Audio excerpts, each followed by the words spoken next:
que é Zorobabel recomeça a construção do templo. E a verdade prática está na lição da revista aqui. Sobre o poder de Deus, a igreja torna-se impatível com o cumprimento das tarefas que Cristo lhe entregou. Então, basicamente, o que nós temos que compreender é que por mais dificuldades que aconteçam, por maiores as lutas, por maiores empecilhos que o inimigo possa colocar, a igreja, ela segue triunfante em quem? No Senhor. Porque o poder de Deus, ele se manifesta na igreja do Senhor a partir do momento que nós nos colocamos diante de Deus, nos despertamos para fazer a sua vontade. E quando nós estamos na mão do Senhor, nós somos ferramentas na mão de Deus. E o poder do Senhor, ele opera na nossa vida. Foi o que aconteceu neste povo aqui. Muito bem. Como professora de história, não poderia deixar de falar sobre o contexto histórico da época. Esse cronograma aqui que nós temos, essa linha de tempo, ela vai pegar desde as primeiras lições até o final. Então, se alguns irmãos quiserem depois, eu posso passar o arquivo para estar acompanhando essa passagem de tempo. Então, aqui nós temos o início aqui do retorno, porque como foram 3 levas que retornaram para o local do novo, para reconstruir lá Jerusalém, nós temos aqui nessa passagem de Zorobabel, na lição de hoje, ela se situa no primeiro momento, quando o povo retorna para Jerusalém, nessa primeira leva, nesse primeiro regresso. Essas passagens, elas vão se encontrar historicamente no livro de Esdras, do capítulo 1 ao 6, então toda essa história está lá acontecendo. É o reinado medo-persa, que nós vamos encontrar 3 reis medo-persas. Nós vamos ter Ciro, Cambises e Dário. E aqui é importante falar quanto aos reis, que tanto o nome de Ciro, Dário ou Cambises, eles eram titulações praticamente, porque eles vão se repetindo ao longo da história. Nós temos Ciro II, Dário II, Cambises II, terceiro, Artaxerxes, são nomes, assim como os Herodes, nós encontramos na cultura judaica, nós temos aqui na Pérsia, esses nomes que se repetem na linhagem dos reis. Então, às vezes, pode causar alguma confusão na leitura bíblica, ou até mesmo na parte histórica. Então, aqui eu coloquei já esses reis e o tempo em que eles reinaram, para que, quando for fazendo a leitura, tenha um acompanhamento também do processo histórico que está acontecendo ao redor. Então, o que já foi passado nas lições anteriores? Quando o povo retornou, eles deram início, então, primeiro pela reconstrução do altar, porque precisava do altar reconstruído para começar a santificar o Senhor, a fazer as práticas de cultuar a Deus. Sobre o que aconteceu aqui nesse período?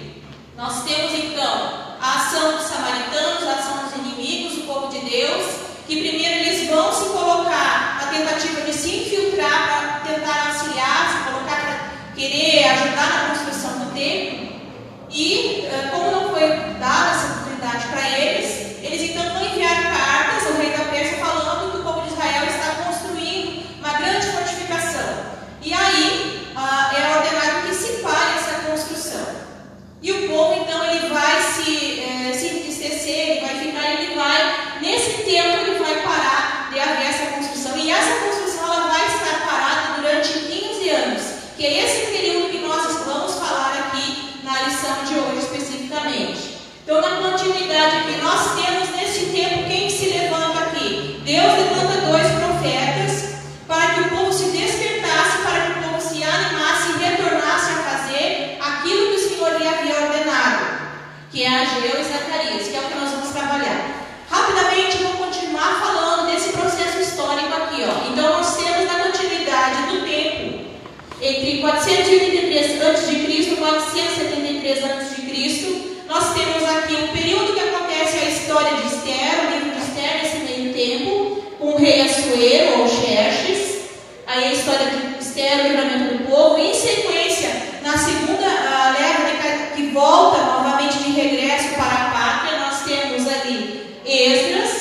No livro de Esdras, então, a história está situada entre o capítulo 7 até o capítulo 20, continuação ali, reinado Medo-Persa, então de Artaxerxes. E há um período também de reforma espiritual que vai acontecer principalmente com a chegada de Neemias, onde vai se organizar toda a questão religiosa e social em Jerusalém. E a terceira leva, o terceiro regresso, 444 a.C.,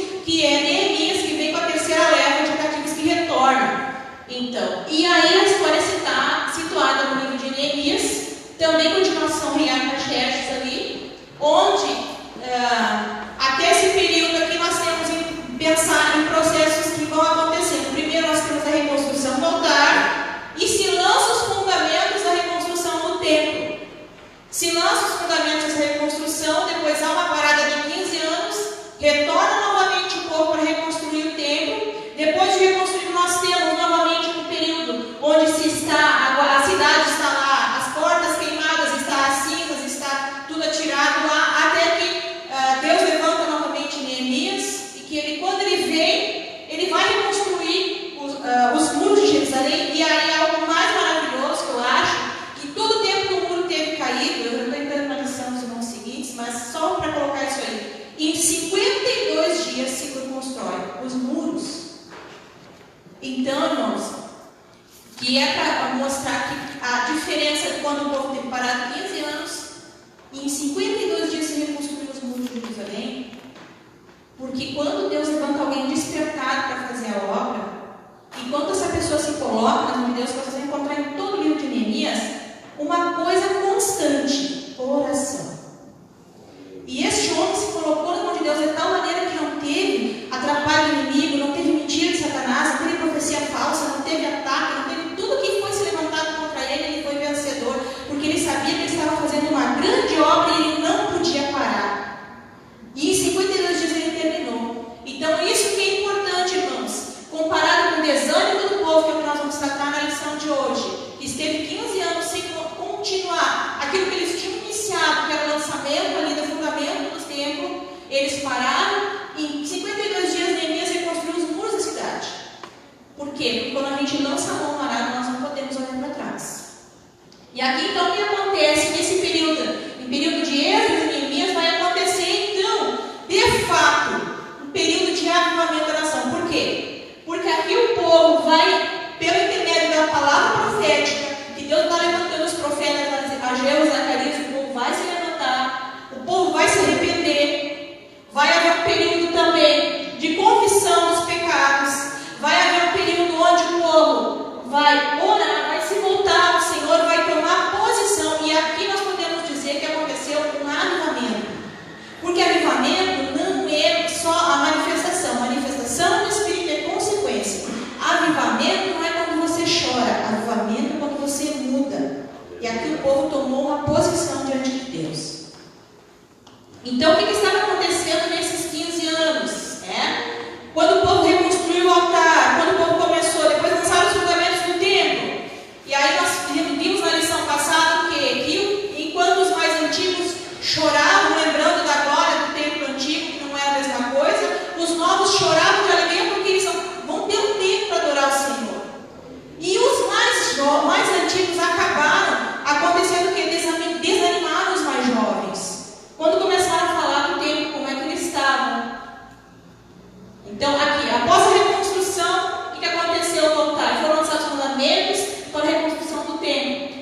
Os samaritanos se opuseram à reconstrução do templo e enviaram cartas ao rei da Pérsia, ficando a obra ficasse paralisada por 15 anos. Mas não só pela ação aqui dos inimigos do povo de Deus, o povo também se desanimou. Então, como é que a gente faz para lidar com o desânimo? Como é que estava o povo então? Qual era a característica histórica do povo de Israel naquele período? Eles estão vivendo um período de desânimo espiritual. Por quê? Porque eles imaginavam que ali eles iriam reconstruir o altar, que a glória também seria da mesma maneira como foi no templo de Salomão, porque certamente os mais antigos contaram que quando Salomão reconstruiu o templo, em que eles sacrificaram a glória do Senhor, encheu a casa, quem estava fora não podia entrar, quem estava dentro não podia sair, e se manifestou ali a Shekinah de Deus, e agora eles não têm mais aquilo que eles tinham antigamente. Então havia um desânimo espiritual.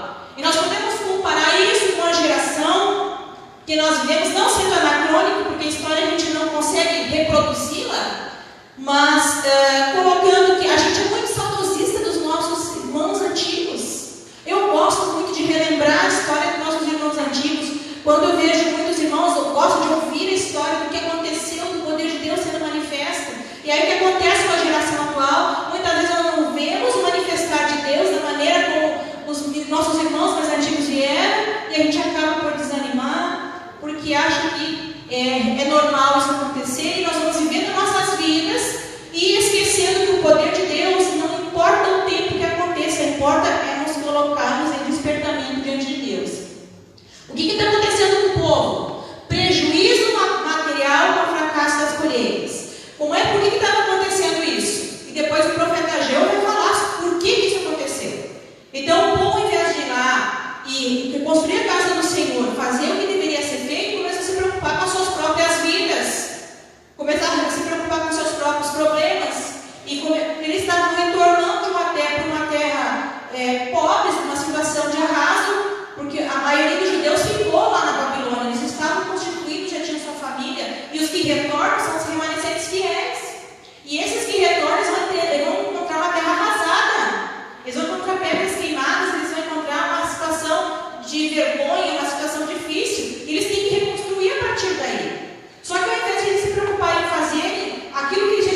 Então, muitas vezes, quando os samaritanos tentaram se infiltrar, foi isso aí, o povo disse não. E nós temos que manter a nossa posição.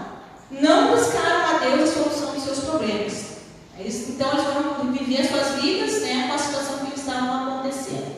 Então, o que acontece? Deus vai suscitar, vai levantar, está na lição ponto 1, 2 profetas. Primeiro Ageu, depois Zacarias. Então, nós temos o profeta Ageu. Quem é o profeta Ageu?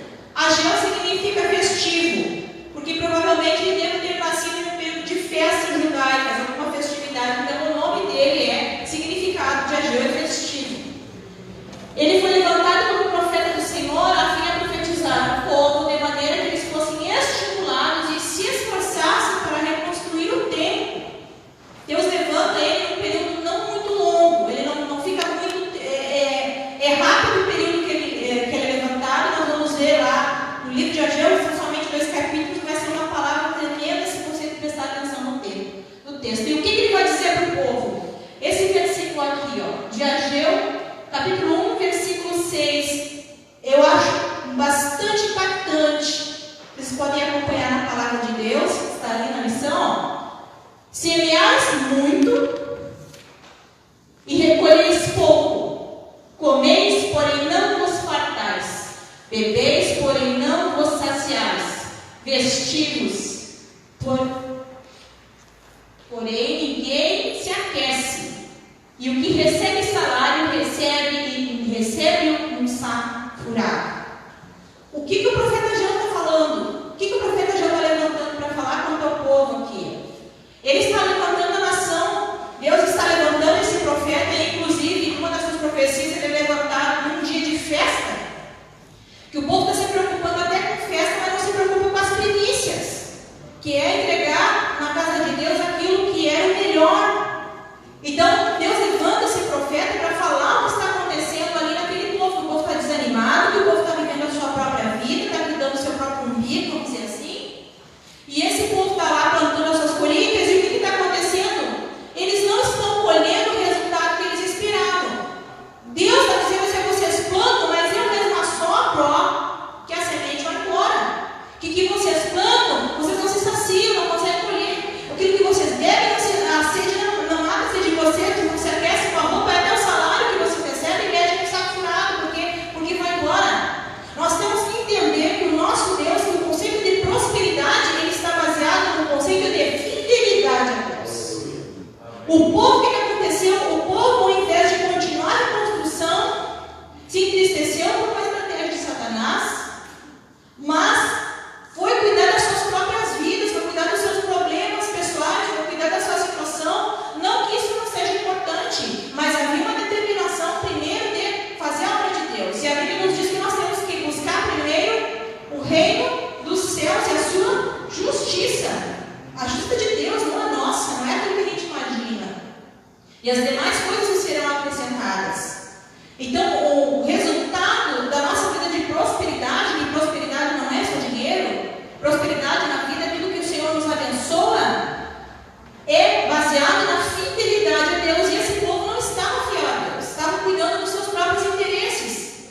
Inclusive, historiadores vão colocar que até naqueles tesouros que quando Ciro liberou para o retorno para a casa de Deus, para a reconstrução, tinha gente que estava tirando de lá para construir as suas casas. Quando vocês vão ler em Ageu, é forte o texto quando ele diz que até os telhados das casas eram bonitos.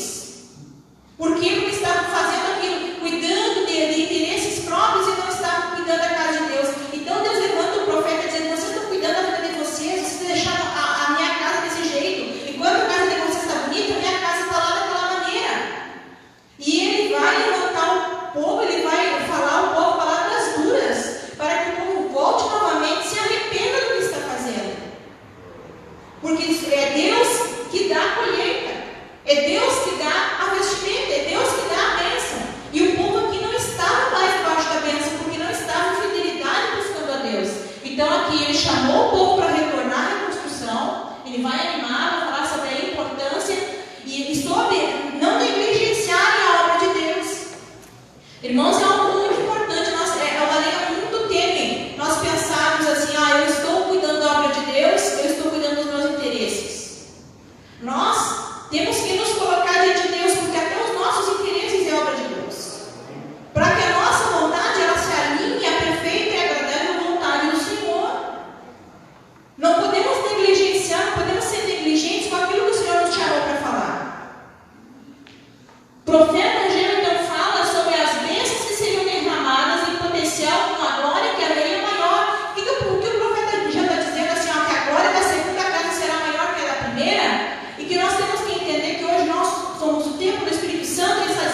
Assim diz o Senhor dos Exércitos: tornai-vos para mim, diz o Senhor dos Exércitos, e eu me tornarei para vós, diz o Senhor dos Exércitos. Zacarias 1:3. As profecias do profeta Zacarias, além de tratarem questões relacionadas à reconstrução do templo, também apontavam uma realidade do reino de Deus. Interessante aqui é a visão que ele tem a respeito de Jesus, sacerdote do Senhor. Que ele vê Satanás, ele vê ele com roupas manchadas, com um turbante manchado. Ele está falando sobre o pecado. E para nós hoje, transportando para a nossa vida espiritual, a importância das nossas vestes estarem limpas perante o Senhor. A questão do turbante significa autoridade. Este homem estava com a sua autoridade manchada diante de Deus. E então ele fala uma advertência muito grande a esse homem, né? Não sabe, muitas vezes, o que o inimigo está por detrás. E ele vai e fala a respeito disso, mas ao mesmo tempo ele fala que o Senhor embranquece as vestes. Ao mesmo tempo Deus vem e fala a respeito de um rei futuro, que é rei e sacerdote, quando ele faz a ligação ali dos candelabros e das oliveiras. E ele fala em alguém que será rei e sacerdote, um perfeito que viria, que é o Senhor Jesus. Trouxe a mensagem de encorajamento a Zorobabel e a Josué. Todavia, outras profecias de Zacarias apontam para um futuro mais distante da sua época, onde Deus traria a bênção para Jerusalém por meio da linhagem de Davi, né, que seria Zorobabel. Era apenas a continuidade da linhagem e não o seu fim, é considerado um profeta messiânico. Então, o que surtiu efeito aqui nesses homens de Deus? Tá? Zorobabel. Zorobabel significa semente do Babilônia, ele era nascido lá. Ele era responsável por assuntos civis da região de Judá, do governo da Pérsia. E por isso Zorobabel é designado na Bíblia como governador de Judá. E junto com ele nós temos Josué, liderança política e religiosa. Josué significa Jeová é a salvação. Era o sumo sacerdote que cuidava dos assuntos religiosos. Era filho de Zadok, descendente de Josadac, descendente de Zadok, sacerdote. Ageu auxiliava ele. Então, as visões de Ageu e as visões do profeta Zacarias serviram de grande encorajamento para Zorobabel, indicando que ele completaria a obra. Esses profetas tiveram a participação fundamental na retornada da reconstrução do templo, através do seu ministério. Deus falou ao povo e avisou a eles, e a vontade e a dedicação de construir e concluir o trabalho. Mais uma vez houve oposição, mas a reconstrução não foi frustrada. O rei Dário teve ciência do decreto de Ciro acerca da reconstrução e deu ordens que garantiam ajuda àquela importante obra. Então, em 516 a.C., a reconstrução do templo liderada por Zorobabel foi concluída. E Zorobabel iniciou e concluiu as obras. O que nós temos a falar a respeito dessa questão histórica? Então, nós temos o rei Ciro que ordena a reconstrução, libera tesouros, financia para que eles retornem esse primeiro grupo, faça a reconstrução do templo. Eles iniciam, temos lá os samaritanos em oposição, a obra é parada. A obra ela ficou parada no tempo do rei Cambises, que era um rei bastante perverso, inclusive. E diz o historiador Heródoto, grego, que o Cambises foi para a guerra no Egito e magos de Zoroastro, que estavam na Pérsia, teriam colocado um substituto, um mago, um falso, no poder, que durou cerca de 8 meses, que foi nesse período que teria sido assinado a parada da reconstrução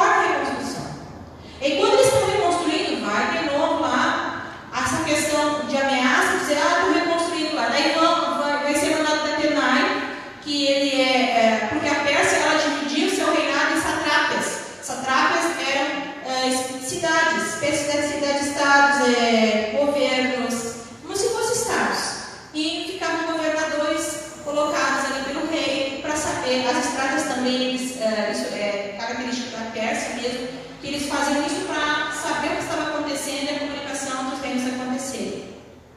Então ele vai investigar. Quando ele chega para investigar, então os anciãos estão dizendo: não, nós estamos reconstruindo aqui porque havia uma ordem de Ciro.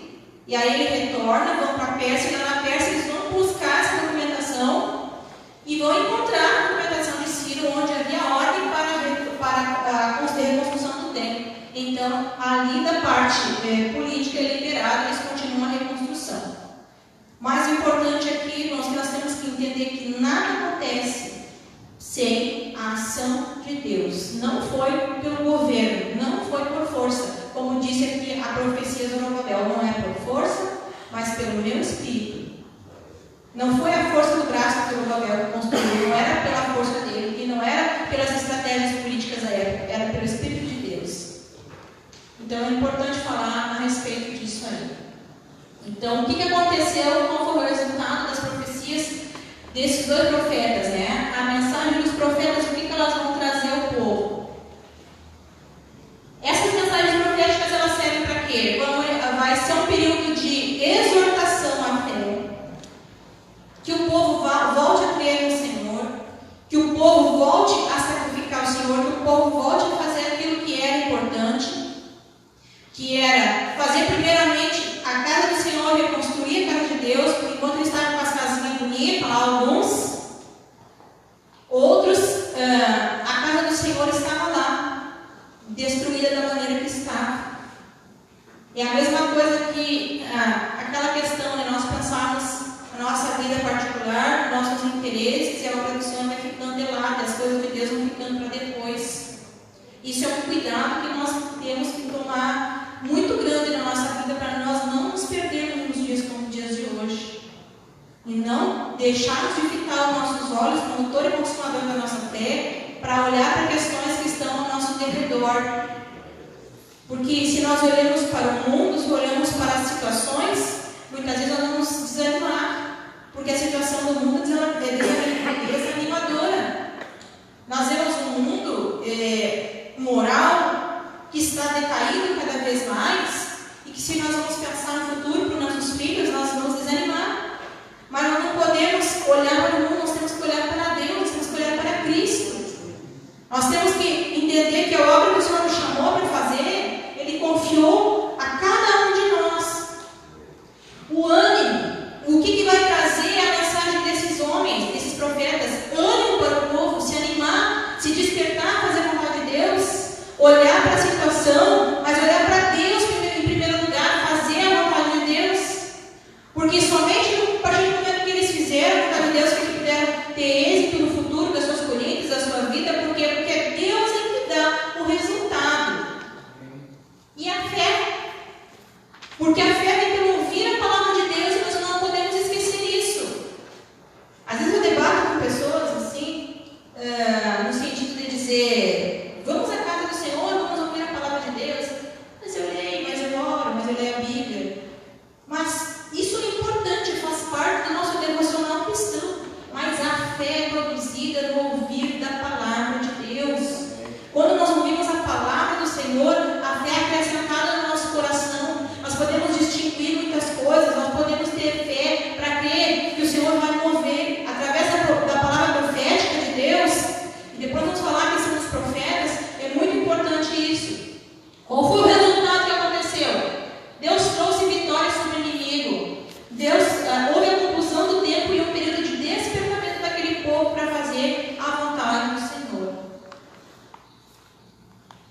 Deus na vida dele, Deus operou maravilhas através da vida dele. Nós podemos citar aqui os milagres, desde lá a saída do Egito, tudo que Deus fez através da vida dele, em continuidade todo o período de peregrinação no deserto, tudo que Deus fez, a manifestação do poder de Deus através da vida deste homem, que não foi um homem perfeito. E mesma coisa Elias também. Elias profetizou grandes coisas. Quando ele disse, se eu disser que o céu vai se encerrar, o céu fechou 3 anos e meio, não choveu. Deus fez algo sobrenatural na vida dele. Mas uma coisa importante falar sobre Elias, que houve um tempo, Deus usou ele de uma maneira, mas ele chegou no tempo de estafa. Ele teve um tempo também de desânimo. Quando ele foi parar lá na caverna, quando ele foi reclamar com Deus, só eu fiquei. Ai Deus, eu quero morrer. Se ele quisesse morrer, ele tinha que perder a vida logo, resolver o problema. Mas não era isso, e nós temos que entender que na nossa caminhada cristã vai ter momentos que Deus vai usar sobrenaturalmente. Vai ter momentos que nós vamos estar em situação de desânimo, como lá na caverna. Vai ter momentos que Deus vai precisar mandar alimento do céu lá para te alimentar. Mas vai ter momentos que nós, e nesse momento, às vezes a gente espera ouvir de Deus não trovejar. Deus vai levantar um profeta para falar comigo. Deus vai levantar profeta. Eu fui numa época, numa geração, que a gente gostava de ir no culto para ver profecia. Eu vi profeta. E infelizmente houve uma desinformação de muitos, que ao invés de buscar a Deus, começaram a buscar pessoas, homens. Eu vi que Deus vai falar comigo através do profeta. E aí começaram a ir, seguir pessoas, tendo em função dos dons que Deus havia dado, essas pessoas esperando que Deus falasse só através dessas pessoas. Mas nós temos que entender que a maior profecia está aqui, ó. Essa é a maior profecia. E aqui está tudo que nós precisamos. Mas, às vezes a gente é bom ouvir uma palavra de alguém, uma palavra de mistério, uma palavra de encorajamento. Eu posso dizer que na minha vida, minha caminhada cristã, nos momentos de desânimo, que eu fui para a caverna, as palavras que me levaram a me mover, não foi Deus está contigo, serva minha, te levanta. Não foi. Sabe qual foi a palavra? Te levanta, mulher. O que está fazendo aí? Onde que está aquela pessoa que Deus chamou? O que é feito de Deus na tua vida? Foi aquela palavra que praticamente me esbofeteou, que na hora doeu. Mas talvez isso foi o que o povo, Deus fez para o povo. Talvez é isso que nós precisamos de uma palavra dura que nos levante. Eles esperavam que Deus falasse um grande terremoto, naquele momento, assim, ó, pelo barulho. Vamos esperar um congresso, vamos esperar um culto abençoado, vamos esperar alguém de fora me pregar. E Deus vem e fala uma brisa suave comigo. Olha, nós temos que aprender a discernir a voz do nosso Deus. Mas só discerne a voz de Deus que está acostumado a ouvir a voz do papai. Importante que nós podemos entender isso. Manifestações sobrenaturais, então, no Novo Testamento. Como é que é esse ministério? Aqui nós temos manifestação do poder de Deus de forma sobrenatural. Nós temos a descida do Espírito Santo em Atos, os dons espirituais derramados. Nós temos Deus operando milagre através dos seus apóstolos. Nós temos Deus operando milagre através da vida de Paulo, os cristãos da igreja primitiva, de Timóteo. Nós vamos ver a partir do livro de Atos ali, o início da igreja, tudo aquilo que Deus manifestou no seu Espírito. Tudo que houve de milagres, de prodígios. Tudo que o Senhor abençoou, ressuscitou mortos. A Bíblia diz: estes sinais seguirão os que crerem. Há muitos sinais que seguem e que seguiram os apóstolos, e nós vamos ver grandes milagres e grandes maravilhas que aconteceram. E isso, irmãos, não pode ficar no passado das nossas vidas. Isso tem que ser nosso presente. Isso nós temos que ter no nosso coração, esse despertamento para crer. E eu costumo pensar o seguinte: nós temos que ter fé para crer na palavra do Senhor. Nós temos que crer que a baleia engoliu Jonas, ou que o grande peixe engoliu Jonas. Mas eu tenho que ter fé também para crer que o Jonas poderia ter engolido o grande peixe. Vocês estão entendendo onde eu quero chegar?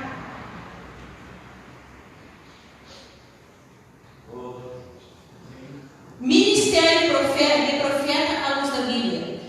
Como é que é o ministério de profeta no Antigo Testamento? No Antigo Testamento nós temos 3 classes importantes com o qual Deus derramava o seu Espírito de maneira sobrenatural, uma capacitação para agir no período. Nós temos os reis, que recebiam de Deus a unção.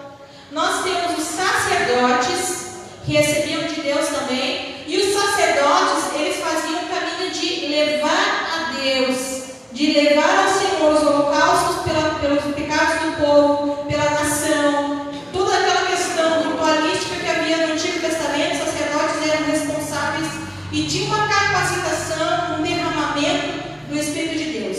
E também os profetas. Os profetas, eles tinham essa capacitação de Deus. E como é que agiam esses profetas, então? Esses profetas, eles recebiam do Senhor. Às vezes as pessoas poderiam chegar até eles e consultá-los para ver o que Deus havia lhe dito a respeito de uma situação. Outras vezes o Senhor falava diretamente aos profetas, assim como aconteceu no caso de Ageu.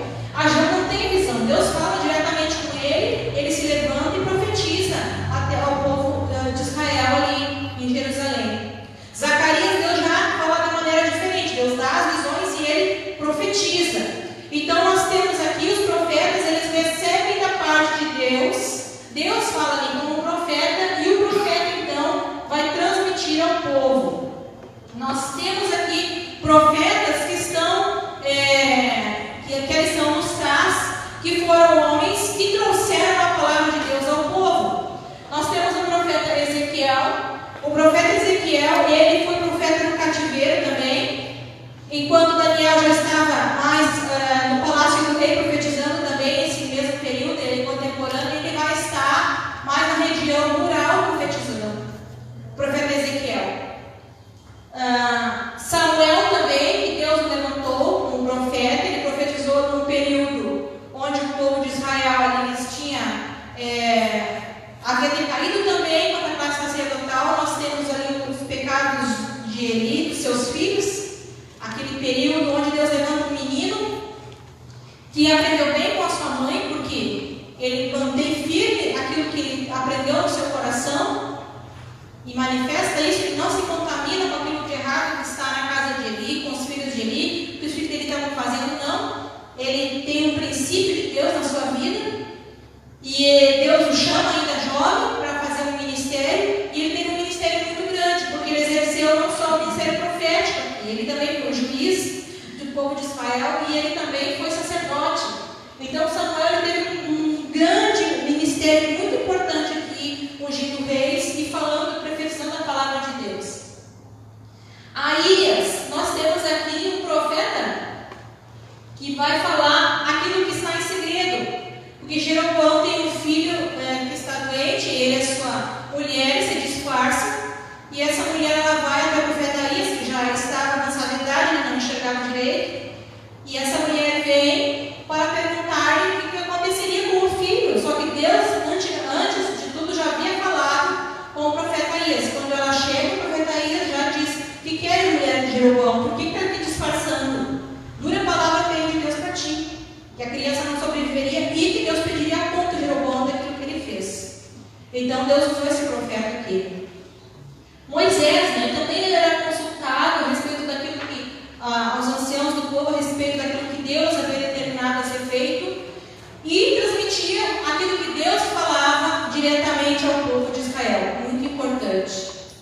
E importante também, eu não botei aqui, mas eu poderia citar Micaías, que é aquele que profetiza o que Deus quer, não o que os homens querem. É quando o rei queria uma profecia boa, que agradasse, vai ele lá e é o único que profetiza contra. Porque ele vai falar a verdade da palavra do Senhor. A verdade da palavra de Deus às vezes dói, mas é quando dói é que realmente traz. O Senhor, ele mesmo faz a ferida e a sara. Quando a ferida está aberta, é aí que é o momento do nosso Deus trazer a cura. No Novo Testamento, então, o ministério profético. A lei dos profetas, ela vai até João Batista. João Batista foi o último profeta que teve a mesma capacitação, da mesma forma que os demais profetas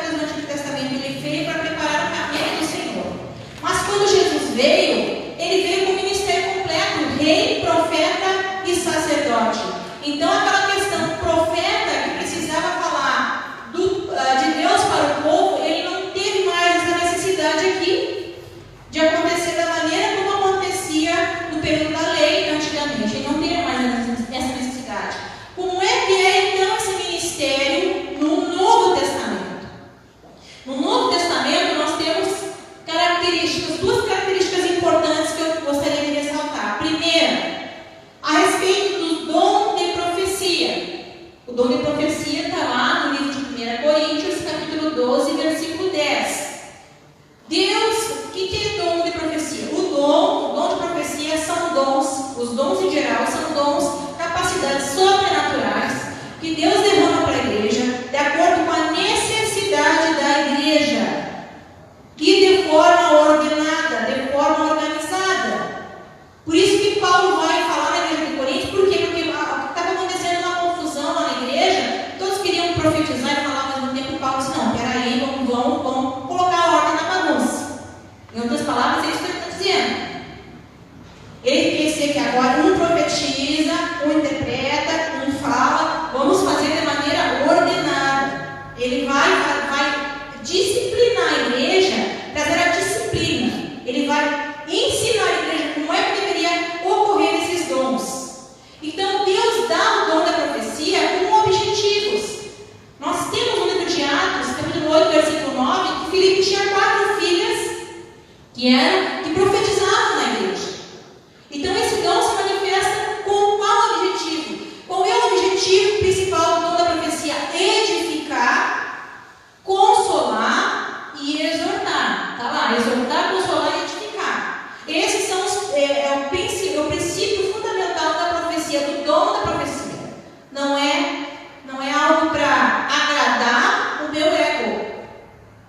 A profecia, ela vem de Deus para consolar, edificar e para exortar. A Bíblia diz que nós devemos julgar, não extinguir o espírito, não desprezar as profecias, examinar e reter o que é bom. Porque, infelizmente, eu vi muito na minha fase de juventude profecias da seguinte maneira, desculpe a expressão que eu vou usar aqui: eis que te digo de mim mesmo. Porque, infelizmente, era isso que a profecia. Às vezes as pessoas se emocionavam e traziam palavras, porque o que é de Deus se cumpre na nossa vida. Nós temos que ter paciência, examinar, não traz luta. Eu recebi palavras muitas vezes de profecia que foram palavras, posso dizer, examinando hoje, carnais que vieram do homem, e que se eu não estivesse firme na profecia aqui, eu teria errado o meu caminho. Pessoas que às vezes queriam conduzir a vida da gente, principalmente quando a gente é jovem, faz isso, faz aquilo que Deus falou. Às vezes usar o nome de Deus. E isso é um cuidado que nós precisamos ter. Por isso é importante nós conhecermos a palavra do Senhor. E o dom ministerial? Nós temos área porque ele é chamado de profeta, que em Atos 21, versículo 8 e 9. O que é o dom ministerial? É um exercício para o ministério da palavra. Que nós temos lá em Efésios, capítulo 4, versículo 11, os 5 dons ministeriais. São capacidades que Deus deu de áreas de atuação do povo do Senhor. Então Deus deu uns para apóstolos, outros para profetas, outros para evangelistas, pastores e mestres. Eu vou fazer a mãozinha aqui para os irmãos esquecerem. O apóstolo é aquele que toca todos os outros ministérios. É o primeiro, irmão. Ele tem ministério também de profeta, de evangelista, de pastor e de mestre. O profeta é o dedinho, Assim diz o Senhor. É aquele que exorta, aquele que fala. São pessoas que têm um dom de Deus e que a palavra dele é uma palavra que Deus usa aquela ferramenta na palavra. O evangelista é o mais alto dos dedos, porque ele tem que alcançar as nações, ele tem que evangelizar. O pastor, ele é o anelar, porque é o dedo que vai trazer o que é a aliança com Deus, é aquele que vai buscar, que ele vai resgatar. E o mestre é o menor, porque o maior tem que ser o menor. Nós temos que estar em constante aprendizado. O mestre, ele sabe que ele não sabe. Então, nessa manhã, a lição basicamente eu estou trazendo esses aspectos, mas eu quero trazer para vocês. A lição ela não tem conclusão, ela fala de um período histórico, como vocês viram ali. Eu posso passar até para os professores das próximas lições, se os irmãos quiserem, e os irmãos quiserem entrar em contato comigo, a respeito daquela linha de tempo, período cronológico, que vai se estender todo o período da revista, que é muito importante nós entendermos, mas eu queria concluir a minha parte de hoje com um exercício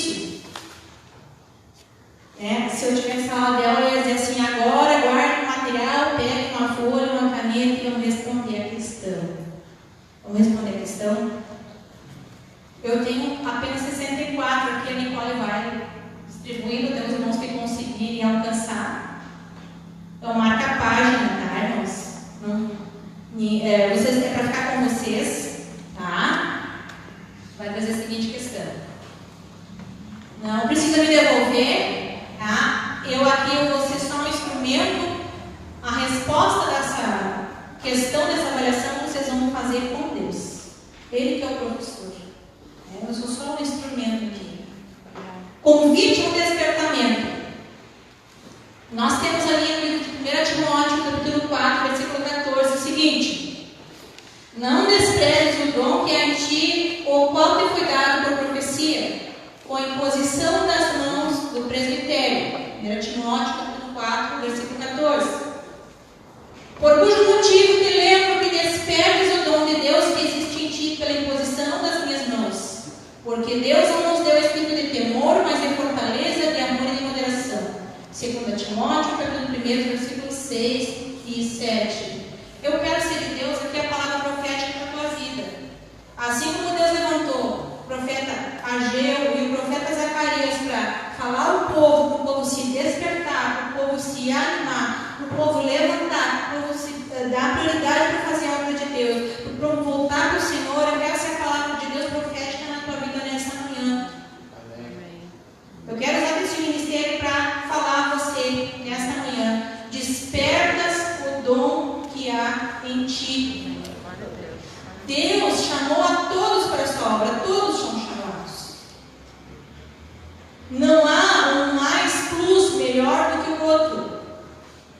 Há complementação, por isso nós nos chamamos de irmãos. Irmão está na mesma faixa. Eu tenho 3 filhas e eu amo as 3 da mesma maneira.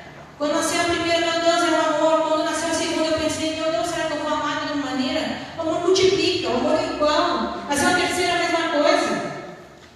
Mas cada uma das filhas é diferente, elas têm aspectos diferentes, elas têm comportamento diferente, elas têm diferente personalidade, cada uma é diferente da outra. E eu vejo cada maneira que Deus usa elas, até mesmo elas em casa para falar comigo. Cada uma é diferente da outra. Mas o amor da gente como pai e como mãe é igual para os filhos. Então, nessa manhã, como filhos amados do nosso Pai, Ele nos chamou a cada um para fazer uma grande obra. E assim como Neemias disse, em 52 dias ele executou a obra que há mais de quase 100 anos o povo estava parado lá e não fez, que foi edificar os muros. 52 dias, por quê, irmão? Porque ele dizia assim, ó, eu estou fazendo uma grande obra e eu não posso parar. Ele não parou. E é importante, irmãos, que nessa manhã ser a palavra de Deus para a tua vida, para se despertar. Aí nesse bilhetinho que vocês têm, está assim, ó, desperta a profetinha na frente aí, desperta o dom que há em ti. Então lá, olha qual é a tarefa que vocês devem fazer. Esse marca-página é para lembrete, é para lembrança. Mas quem não tem, escreve lá na capa da Bíblia. Tem que ter algo escrito, algo que seja visível aos olhos, algo que se comprometa mesmo. Olha Deus pedindo que Ele traga no seu coração o que precisa ser despertado. Qual é o dom que Deus te deu que precisa ser despertado? Qual é o talento que tu enterrou que precisa ser desenterrado? E é isso nessa manhã que eu venho aqui para te dizer. Para você se colocar diante de Deus, você orar, você pedir para Deus lhe mostrar o que precisa ser despertado na tua vida. É oração, é jejum, é consagração, é falar da palavra, fazer alguma coisa, se levantar. Pensa que Deus coloca no teu coração que área da tua vida precisa ser despertada.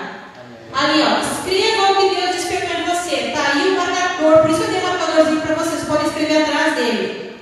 Vocês escrevam aí o que Deus despertou na vida de vocês, o que Deus tem despertado. Eu tenho acompanhado e tenho visto muitos irmãos nos últimos dias que Deus tem despertado em áreas diversas na igreja. Na variedade de trabalho, de talento e dos dons e de manifestação que Deus tem usado a cada um. O importante é que Deus desperte na tua vida algo que Ele já te deu, tá? E principalmente coloque em prática.